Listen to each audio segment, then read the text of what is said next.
lu mel nii moo tax tey ñu war a rey ñëpp ñoo xam ne dañoo nekkoon ci maanaam politique bi géewu politique bi ñu rendi leen ñëpp parce que ñoo yàq jikko yu askan jikko yooyu yàqu nag tant que ñoom ñi ngi fi ainsi di fi nekk Sénégal du jëm kanam.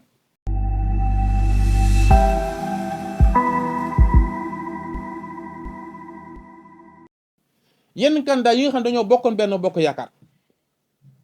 ku si mel ni Mame Boye Diao nga xamante tey bu yoon doon am si dëkk bi dañ ko war a jàpp tëj si kaso filawoo yi Guédiawaye la mu fa def hangar aéroport bi li mu fa def loolu lépp ñu taxaw fonctionnaire boo gis muy dawal oto 80 millions fu mu la am ci Sénégal loolu képp ko wooteel Mame Boye Diao wala nga jox ko parrainage Macky Sall nga jox benn bokk yaakaar te man bu ma jëlee réew mi ñii njëkk woo si yoon danañ si bokk parce que gis naa ni mu yore woon suuf si jaaruwul ku si mel ni Aly Ngouille Ndiaye yow nan nga mën a nekk ministre de l'intérieur 2019 nga taxaw fii ni Macky Sall képp ku bokk APR dinaa jox sa carte d'identité ak sa carte électeur nga xañ Karim Wade mu bokk si élection ak Khalifa Sall ci modification code électoral 2019 article 57 Aly Ngouille Ndiaye moo ko indi maa ngi toog yow jëf ju ñaaw jooju nga def ko tey Macky Sall tànn keneen nga ni da ngay jël la nga nekk ko lépp dara baaxu si kon yow responsable nga si. lu mel nii moo tax tey ñu war a rey ñëpp ñoo xam ne dañoo nekkoon ci maanaam politique bi géewu politique bi ñu rendi leen ñëpp parce que ñoo yàq jikko yu askan jikko yooyu yàqu nag tant que ñoom ñi ngi fi ainsi di fi nekk Sénégal du jëm kanam parce que mënoo lekk ci ndab fukki at ak ñaar tey nga ni ndab la ma doon lekk baaxul kooku gore di la kooku trahir askan wi la. affaire ArcelorMittal bi nii affaire 45 milliards big Togo carte d'identité yi mais loolu Aly Ngouille Ndiaye da ko war a leeral ak fan la jëlee xaalis bi mooy campagne gis nga réew mi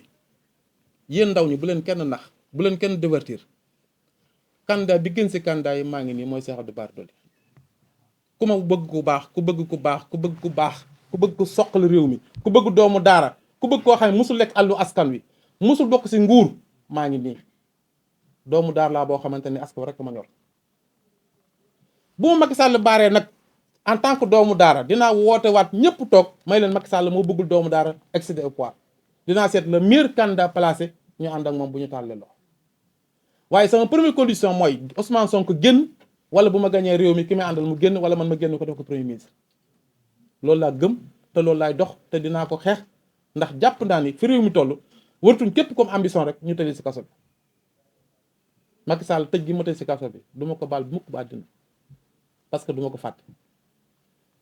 ñi nekkoon Touba yëpp di politique te sant Mbàkke ñëpp Macky Sall tëj na leen ci kaso bi kooku nan nga ko mën a département da ngaa bëgg gañu toog wala da ngaa bëgg gañu feneen kon loolu moom laa ni woon dinaa leen woo état civil bi nga xamante ni aussi tamit war nañu taxawaay bi ñu war a taxaw pour askan wi ñu taxaw si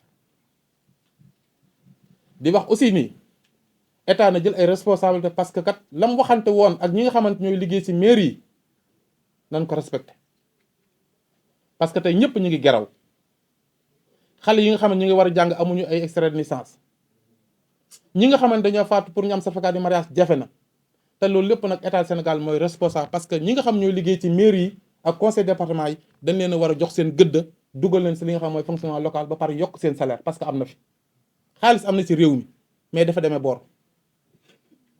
bi mu demee nañ ko indi nag ci digg bi équité yem ñëpp yem ci ñu fay ñu war a fay jàppale ñu war a jàppale Sénégal jëm kanam waaye tant que régime baa ngi fi ne Sénégal du avancé wasalaamaaleykum wa rahmatullahi taala wa barakaatu